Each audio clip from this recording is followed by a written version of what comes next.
ఆ బాసులకు అనుకూలంగా మనం అన్ని ముడుపులు చెల్లించుకుంటూ ఉండాలి.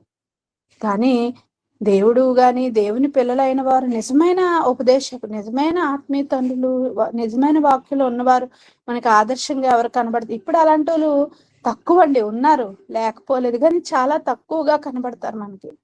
నిజంగా దేవుని పిల్లలుగా ప్రేమించి వాళ్ళని ముందుకు తీసుకువెళ్ళాలనుకునే వాళ్ళు చాలా తక్కువ మంది అండి. అందుకే బతిమలాడుతున్నాడు. అంటే దేవుని కోసం మనం బ్రతకకపోతే ఇంత ఆయన కన్నా మనల్ని సువార్త ద్వారా మనం మళ్ళీ నరకానికి జారిపోయే ప్రమాదం. ఆల్రెడీ నరకానికి వెళ్ళిపోవాల్సిన వాళ్ళని కాపాడాడు. మళ్ళా మనం దేవుని కొరకు బ్రతకకపోతే పౌలు గారిని చూసి క్రీస్తు వలె, లేదా క్రీస్తుని పోలి ఆయన నడుచుకున్న విధానాన్ని బట్టి మనం కూడా క్రీస్తుని పోలి నడుచుకోకపోతే, క్రీస్తు వలె పౌలు వలె మనం నడవకపోతే, దేవుని కొరకు బ్రతకకపోతే మరలా నరకానికి వెళ్ళిపోయే ప్రమాదం ఉందని వాళ్ళు బతిమాలుకుంటున్నారండి. ఆత్మల్ని, ప్రజల్ని, పిల్లల్ని, దేవుని పిల్లల్ని బతిమాలుకుంటున్నారు. ఎలాగైనా వాళ్ళు బ్రతికించాలనే ఉద్దేశం. చీప్ అయిపోతున్నాడా అంటే చీప్ అయిపోతున్నారని వాళ్ళు అనుకోరండి. తన పిల్లల ముందు తల్లి మరి తండ్రి చీప్ అయిపోతాం అనుకుంటారా? వాళ్ళు కాలు పట్టుకుంటారు, వాళ్ళ కాలుకి షూ తొడుగుతారు. చీప్ అయిపోరండి, అందులో ప్రేమ ఉంటది. అలాగే ఆత్మల పట్ల భారం కలిగిన వాళ్ళు కూడా ఇటువంటి బతిమలాడుకోవడాలే చేస్తారండి. మీరు ఎందుకు ఇలా మీలో మీరు కొట్టుకుంటున్నారు? మీరు కలిసి ఉండాలి కదా అని పెద్దలైన వారు చెప్తూ ఉంటారు, బతిమాలుకుంటూ ఉంటారు. అంటే కొన్నిసార్లు బతిమలాడాలా, ఆత్మల్ని బతిమలాడాలి. అన్ని వేళలా ఆర్డర్ వేస్తే అవదండి. కొన్నిసార్లు బతిమలాడాలి. ఆ కాలం మరి ప్రారంభ కాలం, ఇంకా అప్పుడప్పుడే సర్వశక్తి ఇంట్రడ్యూస్ అవుతుంది, పరిచయం అవుతుంది కనుక ఆర్డర్లు వేసిస్తే అవదు. పౌలు గారు కొన్నిసార్లు తగ్గారు. ఆయనకి ఎంత దేవుని కోసం రోషం ఉన్నా ఆత్మల భారం కలిగి నడుచుకున్నాడు. తను తగ్గించుకుంటూ వారికి మాదిరి చూపుతూ వాళ్ళు బతిమలాడుకుంటున్నాడు.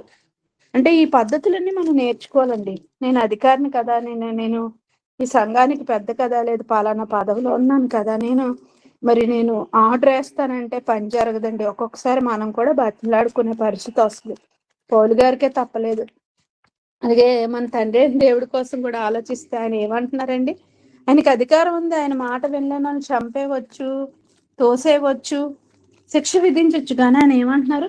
దినమెల్లా మీ వైపు నా చేతులు చాచుచున్నాను. అంటే చేతులు చాచి ఎదురు చూచున్నాడు తప్ప ఆర్డర్ వేసి భూకంపం రప్పించి మనల్ని మార్చేయాలి అనుకోవట్లేదు. అప్పటికప్పుడు మనల్ని భయపెట్టి ఏదైనా స్వరం ఆకాశం వినబడితే మనం బారిపోతాం కదండి. భయపడిపోయి కాళ్ళ కింద నేల కదిలింది అనుకోండి, భయపడిపోతామండి, మారిపోతాం, నువ్వే దేవుడు అంటాం.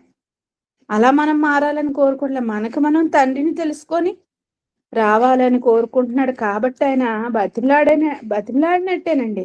చేతులు చాచుచు ఎదురు చూచున్నాడంట. తెలుసుకొని వెళ్ళాలని. అప్పుడు ఆయన హక్కును చేర్చుకుంటాడు. ఆయన వెతుకువారికి ఆయన దొరుకుతాడు. ఆయన గనపరచు ఆయన గనపరుస్తాడు. ఆయన దగ్గరికి వెళ్ళిన వారిని ఆయన చేర్చుకుంటాడు. అర్థమవుతుందండి? ఆయన ఆకర్షణలోకి మనం వెళ్ళడానికి ప్రయత్నించాం.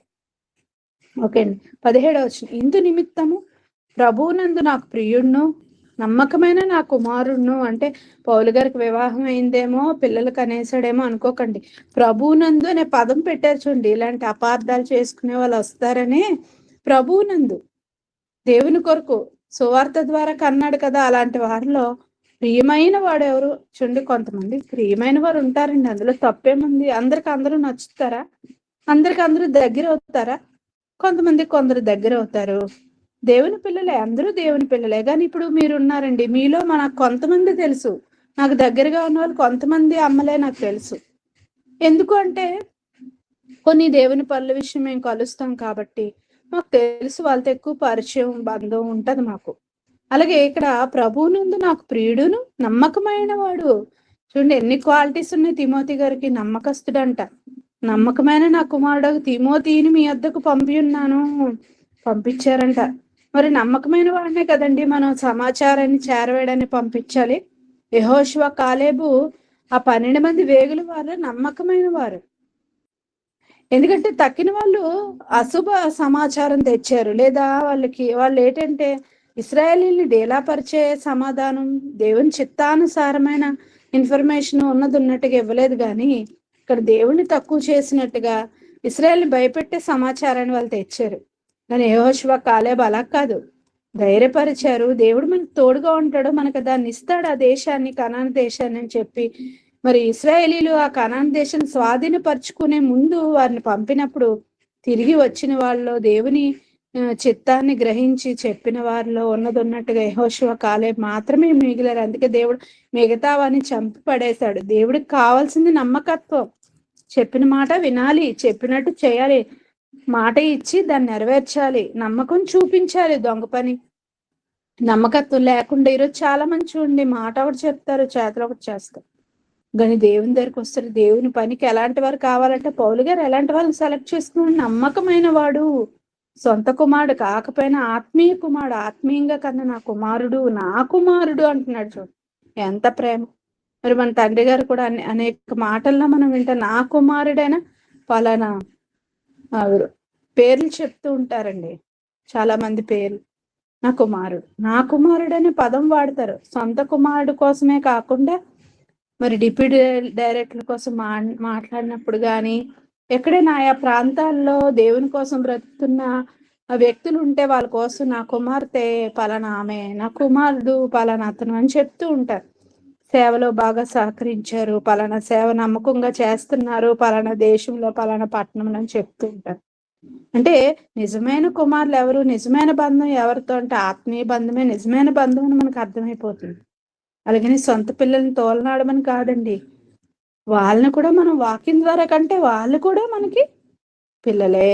వాళ్ళందరూ ఎవరి పిల్లలు? మనకున్న పిల్లలు ఎవరి పిల్లలు? దేవుడు మనకి ఇవ్వగా మనం కన్న పిల్లలు తప్ప మనం కూడా నిజమైన తండ్రులు ఏంటండి? దేవుడు అనుకునిగా పుట్టాం మనం. ప్రతి పిల్ల, ప్రతి భూమి మీదకి వస్తున్న ప్రతి మనిషి దేవుడు అనుకుంటేనే కదండి పుట్టారు. కాబట్టి దేవుడే మనకి నిజమైన తండ్రి. కాబట్టి మన బంధం దైవికమైన బంధమే నిజమైన బంధం అని మనకు అర్థమైపోతున్నాడు. అందుకోసం ఆ బంధం కోసం మనం ఏమైనా చేయాలి. ఇక్కడ తిమోతి గారి కోసం చెప్తూ, అతడు క్రీస్తునందు వచ్చి ఎందుకు పంపిస్తున్నాడు తిమోతి గారిని ఆ సంఘం దగ్గరికి, కొరింథీ సంఘానికి అంటే ఏం చెప్పడానికి పంపిస్తున్నాడు? అంతే కదండి, పౌలు గారు వెళ్ళలేని చోటుకి పౌలు గారు వెళ్ళకుండా తిమోతి తన కుమారుడు, ఆత్మీయ కుమారుడు అని తిమోతిని ఎందుకు పంపిస్తున్నాడు? ఏదో పని ఉంది. ఏం పని ఉంది అని అంటే అతను వెళ్ళి ఏం చేయాలో, ఏం చేశాడని చెప్తున్నారో చూడండి. అతడు క్రీస్తునందు నేను నడుచుకునే విధము. ఏంటమ్మా పౌలు గారు ఎలా జీవిస్తున్నారు దేవుని కొరకు చూడండి. నేను ఇక్కడ ఉన్నాను, మీరు అక్కడ ఉన్నారు. నేను ఎలా దేవుని కొరకు జీవిస్తున్నాను మీకు ఎలా తెలుస్తుంది? మీ నుంచి ఎవరో నా దగ్గరకు వచ్చి ఇక్కడ ఉంటే చూస్తే అప్పుడు ఆవిడ చెప్తుంది, కానీ ఆవిడ చేయదండి, నేను వెళ్ళి చూశానండి అని మీరు చెప్తారు, మీలో ఎవరైనా వస్తే గనక. అలాగే ఇక్కడ పౌలు గారు బతికే విధానం తిమోతి గారు చూశారు. మరి ఆ విషయాలన్నీ చెప్పాలా అవతల సంఘానికి వెళ్ళి అంటే? చూడండి, ఆత్మీయ తండ్రులు ఎలాగ ఆలోచిస్తారు తెలుసా? చూడాలి, చెప్పాలి, ఫాలో అవ్వాలి. పౌలు గారట తిమోతి గారికి చెప్పమని చెప్పారు. అందుకే అతడు క్రీస్తునందు నేను నడుచుకునే విధమును అనగా ప్రతి స్థలములోను, సంఘములోను. అలాగని లేనిదేమి చెప్పమంటలేదు కదా పౌలు గారు.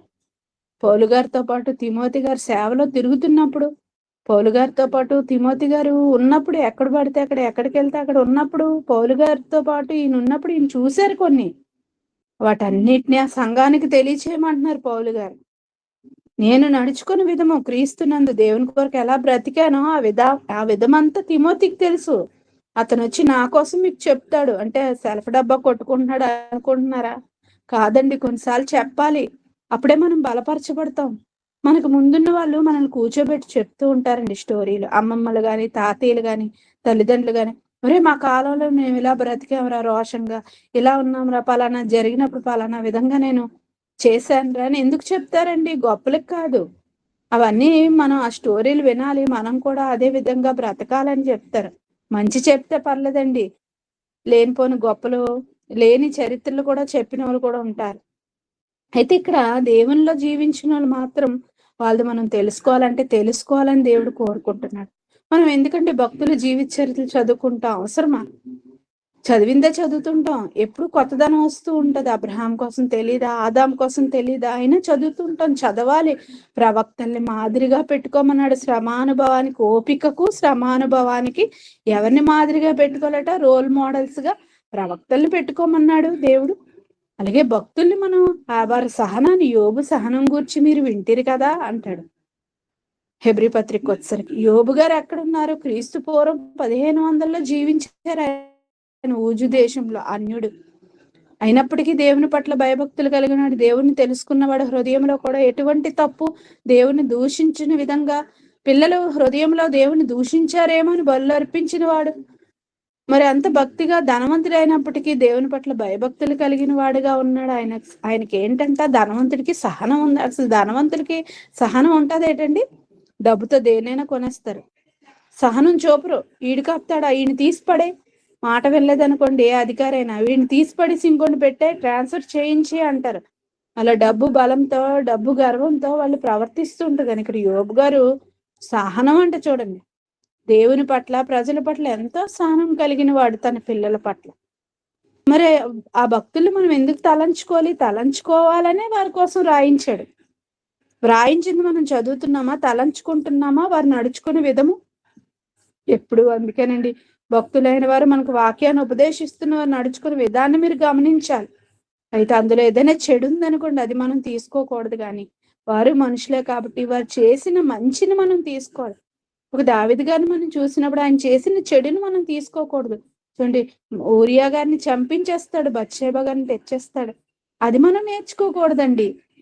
మరి ఎందుకండి రాయించాడంటే దేవుడు ప్రతిదాన్ని రాయిస్తాడండి.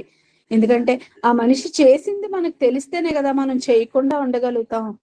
అంతే తప్ప బైబిల్లో అశ్లీలం ఉంది, బైబిల్లో తప్పులున్నాయి, సెక్స్ ఉంది, అశ్లీల పదాలు ఉన్నాయని మాట్లాడుతున్నారండి, బూతులు ఉన్నాయని మాట్లాడుతున్నారండి. కాదండి, లోకంలో జరిగేవే దేవుడు చెప్తున్నాడు. వాళ్ళు ఎలా చెడిపోయారో దేవుడు చెప్తున్నాడు. ఆ చెప్తున్న క్రమంలో ఆ పదాలు మనకి ఇబ్బందికరంగా ఉంటాయి. ఎందుకంటే తెలుగులో రాయబడి ఉంది కాబట్టి మనకి చదువుతున్నప్పుడు ఇబ్బందికరంగా ఉంటాయి. చేస్తే తప్పులేదు, కానీ తండ్రి అయిన దేవుడు ప్రతి అవయవాన్ని కలుగు చేసింది ఆయన. ఆయనకి మన దగ్గర మనం అంటే సిగ్గా అండి? కలుగు చేసింది ఆయన అయినప్పుడు ఆయనే ప్రతి అవయవాన్ని ఎత్తి చూపుతూ మరి మాట్లాడుతున్నప్పుడు మరి తప్పేముంది? తండ్రి ఆయన. ఇప్పుడు డాక్టర్ దగ్గరికి వెళ్తాదండి ఒక స్త్రీ గర్భంతో ఉండి, పిల్లని కంటది, డెలివరీ చేస్తారు డాక్టర్ గారే. మరి పురుషుడు కదా డాక్టర్ అంటే. ఆ యొక్క డాక్టర్ ఆ సమయంలో ఎలా కనిపిస్తాడు? దేవుడిగా భావిస్తారు. కొన్నిసార్లు పుట్టే బిడ్డకి రిస్క్ తో పిల్లడు పుట్టాడు అనుకోండి, ఆ పిల్లాడికి ఆ డాక్టర్ గారి పేరే పెట్టుకుంటారండి చాలా మంది దంపతులు. ఎందుకంటే ఎంతో కష్టమయ్యేది, నా బిడ్డ చనిపోవాల్సింది, నా భార్య చనిపోవాల్సింది, డాక్టర్ కాపాడారు కాబట్టి డెలివరీలో ఎంతో కష్టంతో పునర్జన్మ లాంటిది స్త్రీకి. అటువంటి సమయంలో ఈ డాక్టర్ మంచి వైద్యం చేసి కాపాడారని చెప్పి దేవుడిగా భావిస్తారు. అంటే దేవుడి ధర సిగ్గుపడదు ఏ స్త్రీ, దేవుడిగా భావిస్తారు డాక్టర్ని. అలాగే మన దేవుడు మన తండ్రి. ఆయన ఇశ్రాయేలీలు చేస్తున్న ఘోరాలను చెప్తున్నారు తప్ప అలా చేయమని కాదు. అలాగే దేవుడు తన పిల్లలు చేసిన తప్పుని సైడ్ చేయలేదు, ఆయన ఖండిస్తూ వచ్చాడు. మనల్ని అలా చెయ్యొద్దని అవన్నీ వ్రాయించడం జరిగింది. అందుకే మనం నడుచుకునే విధాన్ని మనం తెలుసుకునేటప్పుడు దావీదు గారు దేవుని పట్ల ఏమేమి చేశారు అవి చదవండి. దావీదు గారు తప్పు చేశారా? అమ్మో మనం చేయకూడదు. లేదా దావీదు గారు ఏ విధంగా నడుచుకున్నారు, దేవుడు ఏ విధంగా శిక్ష చేశాడు, అయ్యో ఎన్ని బాధలు పడ్డాడు, ఇలా చేయడం వల్లే కదా బాధలు పడ్డాడని మనం బాధపడాలి తప్ప అతని తప్పును మనం ఎత్తి చూపుతూ దావీదు ఇలాంటాడు అలాంటాడు అంటే, దావీదుకి దేవుడు శిక్ష వేస్తాడు. ఆల్రెడీ వేశాడు భూమి మీదే. నరకానికి తీసుకువెళ్ళలేదు కానివ్వండి, భూమి మీదే ఆ రోజు శిక్షలు పడిపోయండి. మరి ఆయన కన్నీరుతో ఆయన మంచం తేలిపోయింది అంటున్నాడు. అంటే ఎన్ని బాధలు పడి ఉంటాడు? ఆయన చేసిన తప్పుకు అనుభవించాడు కదా. మనమెవరిని జడ్జి చేయడానికి, మనమెవరు అండం వల్ల మనకేమైనా దేవుడు మెడల్ ఇస్తాడా? లేదా లేచి వచ్చి దావీదు గారు ఏమైనా కొడతారా? లేదా దావీదు గారు ఏమైనా కిరీటం ఇస్తారా? నీకెందుకు? అన్నెసరీ కదా. మన పని మనం చేసుకోవాలి తప్ప ఆయన కాలంలో ఆయన ఏం చేశారు అనేది దేవుడు చూసుకుంటాడు. మన కాలంలో మనం దేవుని పక్షాన్ని ఏం చేసామనేది దేవుడు చూసుకుంటాడండి. మరి ఇంకో మనిషి జడ్జి చేయడానికి లేదు. ఎందుకంటే మనది మనం పని చేసుకునేటప్పటికి మనకు సమయం సరిపోదు. మీరు నిజంగా దేవుని కోసం జీవించండి, మీకు సమయం చాలదు తెలుసా. చూడండి, మాకు అసలు సమయం చాలదండి. గొప్పగా చెప్పుకోవట్లేదు, కానీ ఏదో ఒక దేవుడి పని మనం కల్పించుకుంటాం, మేము పెట్టుకుంటాం అండి. దేవుడి పని ఒక్కొక్కసారి ఎవరైనా ఇస్తారు ఆఫర్, ఒక్కొక్కసారి రాదండి. అప్పుడు మనమే కల్పించుకోవాలి. అది కూడా దేవుడు చూస్తాడు సుమా.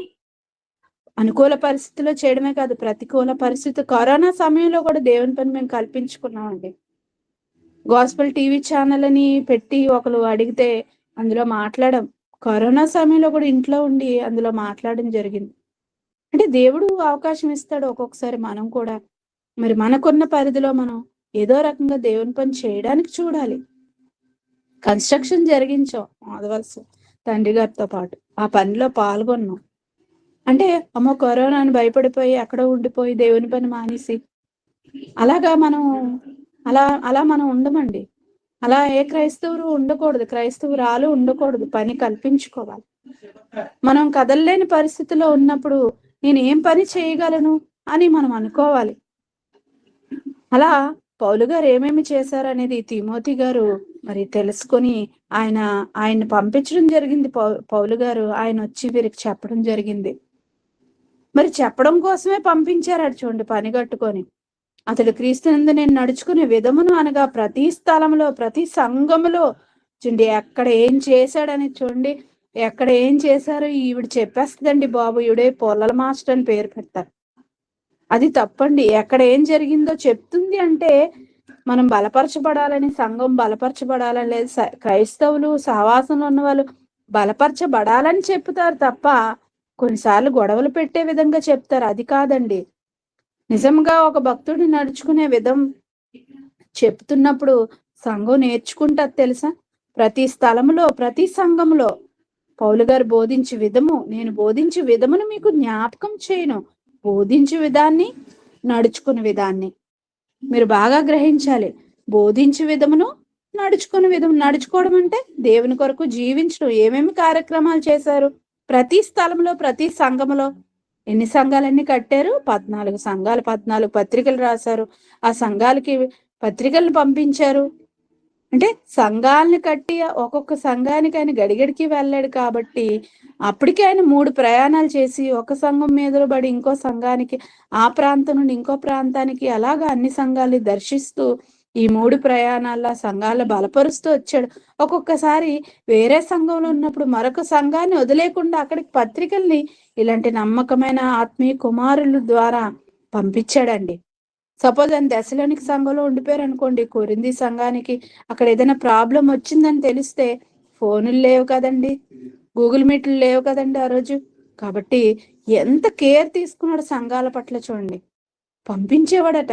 పంపించి అక్కడున్న లోపాలని, అక్కడున్న తప్పుల్ని సరిచేసేవారంట పౌలు గారు. అందుకే కదండి ఆయన అన్ని ప్రయాణాలు చేశారు, అలాగే అన్ని ప్రాంతాలని చుట్టారు, అలాగే పత్రికలను కూడా పంపించారండి. నోటితో చెప్పడమే కాదు, పత్రికలు రాసి కూడా పంపించారు. మరి సంఘాలను ఆ విధంగా బలపరిచి స్థిరపరిస్తే ఈరోజు చూడండి, ఆ సంఘాలన్నీ సంఘాలుగా ఉన్నాయా పౌలు గారు స్థాపించినవి ఆయా పట్టణాల్లో? నిజమైన క్రైస్తవులు తక్కువ, అబద్ధ క్రైస్తవులు, నామకార్థ క్రైస్తవులు ఎక్కువైపోయారు. ఆ నిజమైన బోధ కనుమరుగైపోయింది.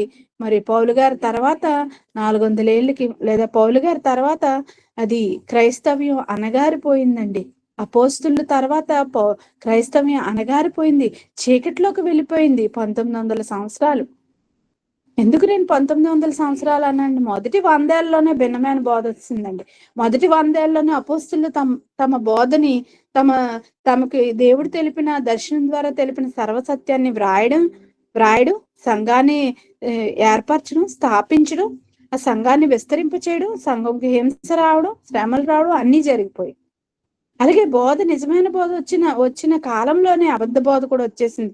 అంటే నిజమైన బోధ వచ్చిన 25 ఏళ్ళకే అబద్ధ బోధ వచ్చేసింది, అది కూడా విస్తరించేసింది. అప్పుడే వచ్చిందంటే తర్వాత ఏమైపోద్దండి అంటే మూల స్తంభాలు ఎప్పుడైతే మరి పోయారో, చనిపోయారో, కనుమరుగైపోయింది. అంటే నిజమైన వారు ఆ తర్వాత లేరా, వెలికి తీయడానికి లేరనే చెప్పొచ్చండి. మరలా ఇంతకాలం తర్వాత మన తండ్రి అయిన జయశాలి పిడి సుందర గారు పుట్టిన తర్వాత పౌలు గారు లాంటి బోధ, ప్రారంభ అపోస్తుల బోధ వెలికి తీసి బయటికి తీసుకొచ్చి చెప్పిన తర్వాత మనలాంటి ఎంతో మంది తెలుసుకుంటున్నాం. ఇప్పుడు మనం ఏం చేస్తున్నాం తెలుసుకుంటున్నాం. మనం ప్రతి స్థలంలోకి దాన్ని తీసుకెళ్ళిపోయి ఆ బోధని వ్యాప్తి చెందిస్తున్నాం, విస్తరింప చేస్తున్నాం, మంచి పని చేస్తున్నామండి. అందుకే ఈరోజు ఇంకా భూమి ఇలా నిలబడిందంటే మనం ఈ పనిలో ఉండబట్టే. ఎందుకు అలా చేయాలని మనకు ఎలా తెలిసిందంటే, పౌలు గారు సర్వలోకానికి వెళ్ళి సర్వ సృష్టికి దేవుడు చెప్పమన్న ఆజ్ఞని అపోస్తులు పాటించారు. తర్వాత కాలంలో మరి బోధ మారిపోయింది, వాళ్ళు చనిపోయారు, నిజమైన వ్యక్తులు లేరు. కాబట్టి మరలా వచ్చిన తర్వాత మనం ఏం చేస్తున్నాం అంటే, వాళ్ళు చేసిన తప్పు మనం చేయకుండా, వాళ్ళు చేసిందంటే పౌలు గారి తర్వాత అపోస్తుల తర్వాత వచ్చిన వాళ్ళు క్రైస్తవ్యం బయటికి రాకుండా సమాధి చేస్తారండి. అంటే ఎందుకో మరి కాలం ఆ విధంగా ఆ కాలంలో ఉన్న వాళ్ళు మరి ఏమైపోయారంటే మరి పైకి తీసుకురావలేదు ఈ విప్లవాన్ని. మళ్ళా 1900 సంవత్సరాలు మొదటి 100 వచ్చింది, అనగారిపోయింది. మళ్ళా 1900 సంవత్సరాల తర్వాత మరి ఈ యొక్క మనం పుట్టిన తర్వాత, తండ్రి గారు పుట్టిన తర్వాత ఆయనకి తోడుగా మనందరం ఈ తరంలో ఉండబట్టి ఇప్పుడు ఈ విప్లవం ఎక్కువ మంది అయ్యారండి. మళ్ళా మనం మన మన తర్వాత తరాల వాళ్ళు నిలబడాలి, ఈ వాక్యం చనిపోకూడదు, లేదా ఈ వాక్యం భూమి మీద ఉండకుండా పోకూడదు అంటే మనం వీటిని విన్న వాటిని ఎందుకండి రికార్డ్ చేయండి అని ఒక పావు గంట సేపు నేను అడుక్కున్నాను అంటే మళ్ళీ వేస్ట్ అయిపోతాయండి. మళ్ళీ మాటలు రాకపోవచ్చు, మనకు సమయం ఉండకపోవచ్చు, మళ్ళీ ఈ ఆలోచనలు రాకపోవచ్చు. భద్రం చేసేయాలండి ఇవన్నీ, గాలిలో శాటిలైట్ లో మనం భద్రం చేసేయాలండి. అంటే ఆకాశ మధ్యమున దేవదూత ఎగురుతుందంటే ఏంటి? నిత్య సువార్తని తీసుకువెళ్తుందంటే ఈరోజు మనం చెప్పే మాటలు ఫోన్ లో మాట్లాడుకున్న గాలి ద్వారా ఎయిర్టెల్ అంటారంటే గాలి చెప్తుంది. గాలి ఏం చెప్తుంది? మాటలను తీసుకువెళ్తాది. పదార్థానికి జ్ఞాపక శక్తి ఉంది కదండి. ప్రతి పదార్థానికి కనబడిన దానికి జ్ఞాపక శక్తి ఉంది. కాబట్టి ఇవన్నీ మరి సువార్త స్ప్రెడ్డింగ్ కి, సువార్త నిల్వ చేయడానికి లేదా ఇవి వెళ్ళడానికి అవి సహకరిస్తాయండి పంచభూతాలు. కానీ వీటిని అపవాది దాని పని కోసం వాడేసుకుంటుంది. ఈరోజు ఫోన్ల ద్వారా కానీ శాటిలైట్ ద్వారా చెడు ఎక్కువ వెళ్తుందా, వాక్యం ఎక్కువ వెళ్తుందా? చెడు వెళ్తుంది. అట్ ద సేమ్ టైం అదే సమయంలో వాక్యం కూడా వెళ్తుందండి. అది మనలాంటి వారి ద్వారా వెళ్తుంది. ఈరోజు మనం ఆ గాలి ద్వారా పంపిస్తున్నాం, శాటిలైట్ ద్వారా. యూట్యూబ్ లో మన వీడియోస్, వాక్యాలు భద్రం చేస్తున్నాం. మన తర్వాత తరాల వారు వినాలి, నేర్చుకోవాలి. ఆ కాలంలో ఇలా చేశారా, 2024లో ఇలా చేశారా, 2000 ఇలా చేశారా, 2021లో ఇలా చేశారా, 2020లో ఇలా బ్రతికారా, 1949లో జయశాలి గారు పుట్టారా, ఇలా తీసారా విప్లవాన్ని అని వాళ్ళు తెలుసుకొని వాళ్ళు కూడా, మేము కూడా వాళ్ళ తయారవ్వాలి. దేవుడు ఎంత గొప్పవాడో తెలుసుకుని వారు కూడా బ్రతకాలండి. వారి పిల్లలకు వాళ్ళు చెప్పాలి. ఇది చెప్పాలనే రూల్ మనం ఇప్పటి నుండే మన పిల్లలకి, మన తరంలో ఉన్న వారికి నూరు పోయాలండి. నూరు పోయకపోతే తెలుసుకోలేరు. చెప్పకపోతే ఎవరండి తెలుసుకుంటారు? కాబట్టి క్రీస్తునందు నడుచుకునే విధమును ప్రతి స్థలంలో, ప్రతి సంఘంలో నేను బోధించే విధమును ఎలా బోధిస్తున్నారు పౌలు గారు అనేది కూడా మరి తిమోతి గారు వెళ్ళి వారికి జ్ఞాపకం చేశారట. చూడండి, మీరేంటి ఇలా ఉంటున్నారు? దేవుని నమ్మిన వాడు ఇలా ఉండాలి కదా. పౌలు గారిని చూడండి, పౌలు గారు ఈ విధంగా చేశారు. ఈ విధంగా తన దినచర్య ఉంటుంది. దేవుని కోసం ఇలా ఆలోచించాలి, ఇలా చేయాలి, ఇలా బోధించాలి అని అన్ని విషయాలు సంఘానికి మరి నేర్పించడం నమ్మకమైన వ్యక్తిని పంపినట్టుగా మనకి కనబడిపోతుందండి ఇక్కడ ఈజీగా. 18వ వచనం మనం చూస్తే, నేను మీ యొద్దకు రానని కొందరు ఉప్పొంగుచున్నారు. నేను మీ యొద్దకు రానని కొందరు అనుకొని ఉప్పొంగుచున్నారు. అంతే కదండి. ఒక దగ్గర ఉన్న తర్వాత ఇంకో దగ్గరికి వెంటనే వెళ్ళలేరు కదండి. ప్రయాణ సౌకర్యాలు తక్కువ. ఓడల మీద వెళ్ళాలంటే 3-4 రోజులు పడుతుంది. ఇప్పుడైనా మనం అండమాన్ నికోబార్ ఐలాండ్స్ వెళ్ళాలంటే మరి 1 రోజు 3 రోజులు పడుతుందండి. నాకు ఖచ్చితంగా తెలియదు, కానీ మొత్తానికి టైం పడుతుంది. ఓడ మీద వెళ్ళడం అంటే టైం పడుతుంది. ఫ్లైట్ మీద అయినా గంటలు పడుతుంది కదండి. విదేశాలు వెళ్ళాలన్నా కూడా డేస్ పడుతుంది. మరి అలాంటిది ఆ కాలంలో ఒక దగ్గర ఉన్నప్పుడు ఇంకో దగ్గర సంఘంలో గొడవలు వచ్చేవి, లేదా అక్కడున్న ప్రాబ్లమ్స్ మరి పౌలు గారికి తెలిసేవి. అలా తెలుసుకొని నేను మీ యొద్దకు రానని అనుకుని కొందరు ఉప్పొంగుచున్నారు. అంటే పౌలు గారు రారులే, మమ్మల్ని చూడలే, మళ్ళీ ఏమొస్తాడులే, మళ్ళీ ఎప్పుడో వస్తాడని వాళ్ళు ఏమనుకుంటున్నారంటే కొందరు ఉప్పొంగుతున్నారంట. అప్పుడు వారి కోసం పౌలు గారు చెప్తున్నారు, ప్రభు చిత్తమైతే త్వరలోనే మీ యొద్దకు వచ్చి ఉప్పొంగుచున్న వారి మాటల్ని కాదు, వారి శక్తినే తెలుసుకుందును. చూడండి, ఊరకే మాట్లాడతాం కొందరు. మనం కొన్నిసార్లు ఊరకనే పని చేయము, ఊరకనే మాట్లాడుతుంటాం. కనుక ఇక్కడ ఉప్పొంగే వాళ్ళు దేనికి ఉప్పొంగుతున్నారండి? శక్తి ఉంటే ఉప్పొంగొచ్చు, శక్తి లేని వాళ్ళు ఉప్పొంగుతారండి. శక్తి ఉన్న వాళ్ళు ఎప్పుడు అణిగిమణిగి ఉంటారు, శక్తి లేని వాళ్ళు ఉప్పొంగిపోతుంటారు. మాటలు ఎక్కువైపోతాయి, కానీ మాటలు కాదు, దేవుని రాజ్యం శక్తితోనే ఉన్నది. మనం చేసి చూపించాలి, ఏదైనా మాట్లాడడం కాదు అని పౌలు గారు ఇక్కడ అంటున్నారు. నేను వచ్చి మీ మాటలు కాదు, మీ శక్తి ఎంత ఉందో నేను తెలుసుకుంటాను అని వారిని అనడం జరుగుతుందండి. ప్రభు చిత్తం అయితే దేవుడు నాకు అంటే ఏ మాట మాట్లాడినా, ఏది చేయాలని, ఎవరి చిత్తం ఉండాలని మనకు తెలుస్తుందండి. పౌలు గారి మాటలు బట్టి ప్రభు చిత్తం ఉండాలి. చూడండి, చాలా మంది క్రైస్తవుల్లో కలుసుకునేటప్పుడు చక్కని పదాలు వాడుకుంటారండి. బాగున్నారండి అంటే దేవుని కృప వల్ల మేమందరం బాగున్నామండి అంటాం. లేదా మళ్ళా ఎప్పుడండి కలుస్తాము అని అడిగాము, ప్రభు చిత్తమైతే దేవుడు మళ్ళా మనల్ని కలపాలనుకుంటే కలుస్తామండి, అది మంచిదండి. నేను వచ్చేస్తానండి, పర్లేదు, అలాగైనా వచ్చేస్తానండి, అలాగైనా వచ్చేస్తాను, కానీ దేవుని చిత్తం వద్దా? దేవుని చిత్తం లేకపోతే ఎవరెక్కడికి వెళ్ళగలరా? వెళ్ళలేరండి. ఒక పిచ్చుక నేల రాలాలంటే, ఒక వెంట్రుక నేల రాలాలంటే దేవుని చిత్తం కావాలి. ఒక పిచ్చుక నేల రాలాలంటే దేవుని చిత్తం సెలవు కావాలి అంటున్నాడు. అంటే పిచ్చుకే కదా, పిచ్చుకతో పోలుస్తాం చీపుగా మనం మనుషులను కొన్నిసార్లు. లేదా మనం చిన్న పక్షి కదా ఇది ఎందుకు పనికిరండి అనుకుంటాం, కానీ ప్రతి చిన్న జీవి దేవునికి లెక్కేనండి. దేవునికి లెక్కే. ఏది ఎప్పుడు రాలాలో దేవునికి తెలుసు. అలాంటప్పుడు మనం అందరికంటే శ్రేష్ఠులం కదా, జీవరాశులు అన్నిటికంటే మనం శ్రేష్ఠులం కదా. మన తల వెంట్రుకలన్నీ లెక్కింపబడి ఉన్నవి అంటున్నాడు కదా. అంటే అర్థం ఏంటండి? మీరంత విలువైన వారు అని అర్థం. మీరంత విలువైన, మనం ఏమీ కాకుండా తల వెంట్రుకల్ని పోలుస్తాం, తల వెంట్రుకతో తిడతాం, ఒరే నా వెంట్రుకతో సమానం అంటాం మనం. చాలా మంది తల వెంట్రుకని చేయగలమా? ఆ తల వెంట్రుకలో ఉన్న పదార్థం ఏది కలిస్తే ఒక తల వెంట్రుకు ఆ పదార్థం వచ్చిందో నేటికి శాస్త్రవేత్తలు కనుగొనలేకపోయారటండి. అర్థమవుతుందండి. అలాగే ఒక ఇసుక రేణువు అందులో ఏ పదార్థం మిక్స్ అయ్యి ఉందో అనేది ఇప్పటికి వచ్చి శాస్త్రవేత్తలు కనుగొనలేకపోయారటండి. శాస్త్రం కనుగొనలేని విషయాలు చాలా ఉన్నాయి. చూలాలి గర్భముందు ఎముకలు ఏ రీతిగా ఎదుగుతున్నవి శాస్త్రవేత్తలు కనుగొనలేకపోయారటండి. అంటే దేవుడికి మాత్రమే తెలిసినవి, మనుషులకి తెలియనివి ఎన్నో విషయాలు ఉంటున్నప్పుడు ఎందుకు ఉప్పొంగిపోతున్నాం మనం? దేవుడి కంటే మనం గొప్ప కాదు కదా. కాబట్టి ఆయన చిత్తమైతేనే మనం ఇది అది చేయాలని చెప్పుకోవాలి. శక్తి కలిగి ఉండాలి, మాటలు కాదు. శక్తితోనే తెలుసుకుందును అని చెప్తూ 20వ వచనం, దేవుని రాజ్యం మాటలతో కాదు శక్తితోనే ఉన్నది. మీరేది కోరుచున్నారు అని అడుగుతున్నాడండి. అంటే ఛాలెంజ్ చేస్తున్నట్టు మాట్లాడుతున్నట్టు మనకు అర్థమైంది. దేవుని రాజ్యం మాటలతో కాదు శక్తితోనే ఉంది. పని చేసి చూపించాలి. దేవుడికి మాట్లాడితే కుదరదు. ప్రభువా ప్రభా అని పిలిస్తే కుదరదు అన్నాడు కదండి. ప్రభువా ప్రభా అని మాటలు చెప్తాం. చాలా మంది చూడండి, టీ తాగినప్పుడు కూడా ప్రార్థన చేసేస్తారండి. టీ తాగినప్పుడు ప్రార్థన, ఇంటికి డ్యూటీకి వెళ్ళినప్పుడు ప్రార్థన, పడుకున్నప్పుడు ప్రార్థన, కూర్చున్నప్పుడు ప్రార్థన, అన్నం తిన్నప్పుడు ప్రార్థన, బాత్రూమ్కి వెళ్ళినప్పుడు ప్రార్థన. ఏంటండి ప్రతిసారి చేస్తున్నారు వీళ్ళు అని అనుకుంటాం. చేయండి, తప్పు కాదు, కానీ మాటలతో కాదు. దేవుని 100 సార్లు పిలుస్తున్నావంటే ఆయన పని చేస్తున్నావా? ఆయన పని చేసినప్పుడు మాట్లాడడానికి కూడా సమయం ఉండదండి. మన పనిని ఆయన చూడాలనుకుంటాడు, మన శక్తిని ఆయన చూడాలనుకుంటాడు, మన జీవించే విధానాన్ని చూడాలని, మన మాటలు కాదు ఆయనకి. తండ్రి నువ్వు గొప్పవాడు అని పాటలు పాడుతుండే. ఈరోజు చూడండి, ఆరాధన, స్తుతి ఆరాధన అని చెప్పి, మీ సైడ్ ఇంకా ఎక్కువే, మా సైడ్ ఎక్కువేలేండి, స్తుతి ఆరాధన చెప్పి దేవుణ్ణి అలా పొగుడుతూ స్తుతిస్తూ ఉంటారు. మాటలు కాదా? శక్తి ఉందా వాళ్ళలో? వాక్ శక్తి ఉందా? వాక్యం తెలుసా వాళ్ళకి? నిజమైన బోధ తెలుసా? గలిబిలతో ఏది నిజమో తెలియక కొట్టుకుంటున్నారండి, ఒకరికొకరు దూషించుకుంటున్నారండి. నీది తప్పు అంటే నాది తప్పు, నాది తప్పు అంటే నీది తప్పు, నీకు ఆత్మ లేదంటే నీకు ఆత్మ లేదు, ఇలాగా నాదే నిజమైనది అంటే నీదే నిజమైంది, మాదే నిజమైందని. ఇది కాదండి శక్తి. మన క్రియల్లో చూపించాలి.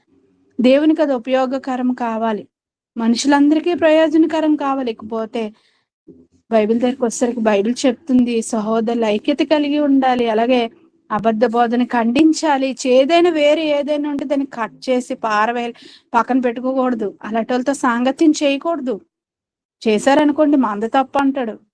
కాబట్టి జాగ్రత్తగా ఉండాలి, కలిసిమెలిసి ఉండాలి, అవసరమైతే మార్చాలి. బోధ ఒక్కటే, ప్రభువు ఒక్కడే, విశ్వాసం ఒక్కటే, బాప్తిస్మం ఒక్కటే, బైబిల్ ఒక్కటే, క్రీస్తు ఒక్కడే, తండ్రి ఒక్కడే. ఏంటండి ఇన్ని రకాలుగా విడిపోయారు మరి?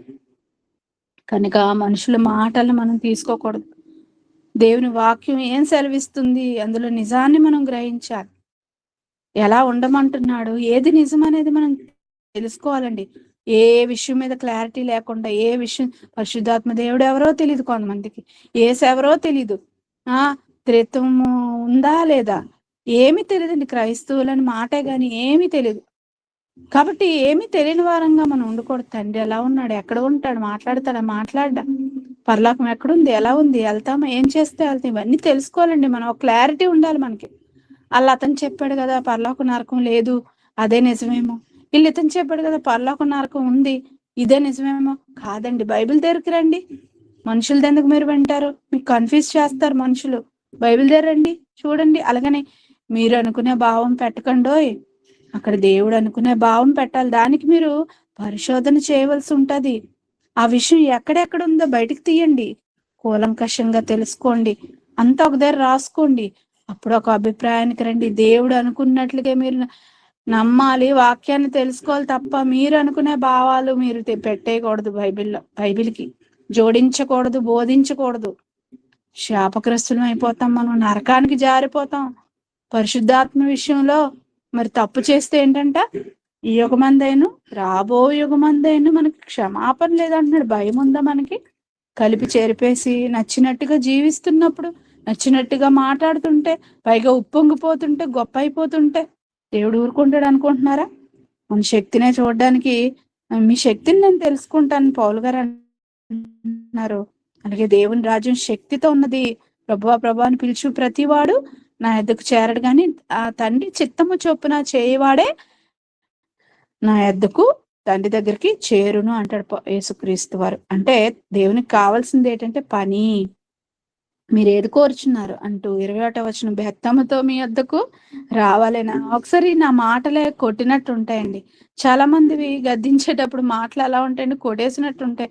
ఏంటండి బాబు అంత ఫైరింగ్ అయిపోతున్నారంటే, ఒక్కొక్కసారి వాక్య ఆవేశంతో కొన్నిసార్లు ఆ విధంగా వస్తుంటది. అంటే కొట్టాలా అంటే మనం పిల్లల్ని భయం చూపించిన బెత్తం వాడతాం అంటే వాళ్ళు మారాలని, వాళ్ళు చావాలని కాదు, మారాలని కొడతాం.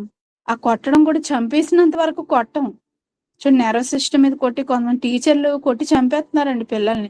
వాళ్ళ ఇంట్లో బాధలన్నీ పిల్లల మీద చూపించేసి కొట్టి చంపేస్తున్నారు. అలా కాదండి, మారాలని మనం పిల్లల్ని కొట్టాలి.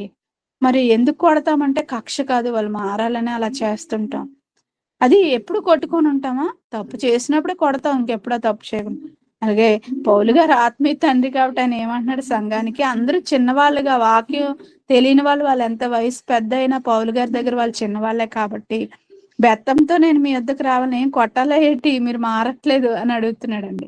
అంటే మన భాషలో చెప్పాలండి, ప్రేమతోనూ సాత్వికమైన మనసుతోనూ రావాలనా?